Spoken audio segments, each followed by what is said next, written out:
Olá, sejam muito bem-vindos ao Geopolítica com Paulo Filho. Hoje é 19 de maio de 2021 e nós vamos tratar de mais uma crise na Terra Santa. Após semanas de uma escalada de tensões, está em andamento a mais grave crise envolvendo israelenses e palestinos desde 2014. O mundo acompanha pela imprensa e pela internet a pirotecnia das cenas de explosões de foguetes lançados pelo Hamas contra diversas cidades israelenses e dos bombardeios aéreos e de artilharia das forças de defesa de Israel à faixa de Gaza. As vítimas civis já podem ser contadas nas casas das centenas. Além das ações no campo militar, a disputa pela conquista de apoios, simpatias ou aliados é travada com ferocidade de parte a parte, e as pessoas que observam de longe se veem em meio ao fogo cruzado da guerra de narrativas, expostos que estão a análises sérias, mas também a pura propaganda, muitas vezes sem condições de diferenciar uma da outra. Os acontecimentos que culminaram com o violento conflito atual têm como causa imediata a ordem judicial de despejo das famílias palestinas que moram no bairro de Sheikh Jarrah, em Jerusalém Oriental, e também os incidentes que ocorreram nas cercanias do Monte do Templo e da Mesquita de Al-Aqsa no mesmo bairro. As tensões entre judeus e palestinos dentro do território israelense já estavam mais altas do que o normal há algumas semanas, em razão da intifada do TikTok, em que vídeos com jovens israelenses árabes agredindo jovens israelenses judeus ortodoxos viralizaram no aplicativo. Esses conflitos internos entre os próprios cidadãos de Israel, que inclusive se intensificaram e ocorreram em diferentes cidades ao longo da semana, são poucos comuns, e não ocorrerem com essa intensidade marcante em outros momentos de conflito entre israelenses e palestinos. O calendário deste ano aproximou duas datas móveis importantes tanto para muçulmanos quanto para judeus.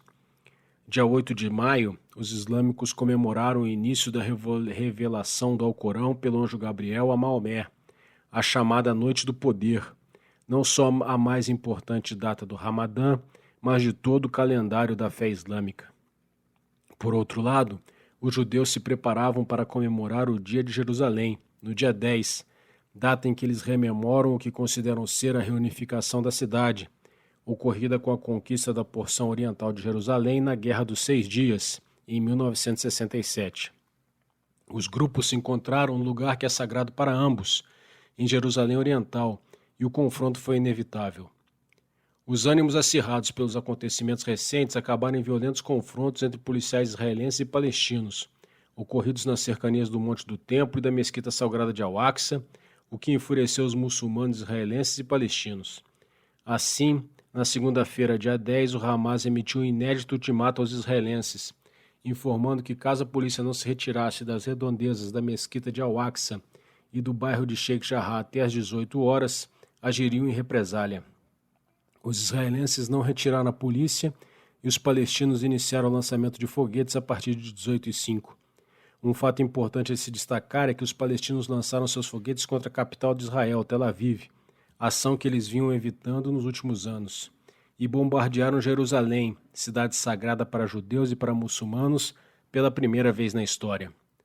Tudo isso acontece em meio a uma crise política que ocorre simultaneamente tanto em Israel quanto nos territórios palestinos. O primeiro-ministro Benjamin Netanyahu falhou em sua tentativa de estabelecer um governo de coalizão após a quarta eleição em apenas 2 anos. Ele enfrenta baixos índices de popularidade e seu governo, neste momento, carece da legitimidade do mandato popular. Ao mesmo tempo, o presidente palestino Mahmoud Abbas acaba de cancelar as eleições presidenciais que estavam previstas, as primeiras desde 2006, após perceber que seu partido, Fatah, estava indo mal nas pesquisas eleitorais. Com os dois líderes precisando aumentar suas popularidades, o risco de que eles possam tomar decisões mais duras ou precipitadas passa a ser mais alto. Isso é especialmente verdadeiro em relação a Israel, onde o líder oposicionista Yair Lapid estava tentando montar o governo com apoios da extrema-direita nacionalista, que havia abandonado Netanyahu e também dos partidos árabes, uma tentativa inédita. Com a escalada das tensões, esse movimento se inviabilizará com claros benefícios para Netanyahu. Os conflitos entre israelenses e os Estados Árabes, que já os levaram à guerra em 4 oportunidades, arrefeceram nos últimos anos, inclusive com a celebração no ano passado dos chamados Acordos de Abraão, entre Israel, Emirados Árabes Unidos e Bahrein, que se uniram a Egito e Jordânia, aumentando o número de países árabes que mantêm relações normais com Israel. Entretanto, como essa crise mais uma vez comprova, as relações entre israelenses e palestinos não lograram conquistar praticamente nenhum avanço. Construir um ambiente de confiança mútua que proporcione a paz e uma solução definitiva para o conflito não parece ser um objetivo próximo de ser alcançado. Eu sou Paulo Roberto da Silva Gomes Filho, este foi o Geopolítica com Paulo Filho. Nos acompanhe nas mídias sociais, no Twitter e no nosso blog paulofilho.net.br. Como sempre, foi um grande prazer estar com vocês. Até um próximo episódio.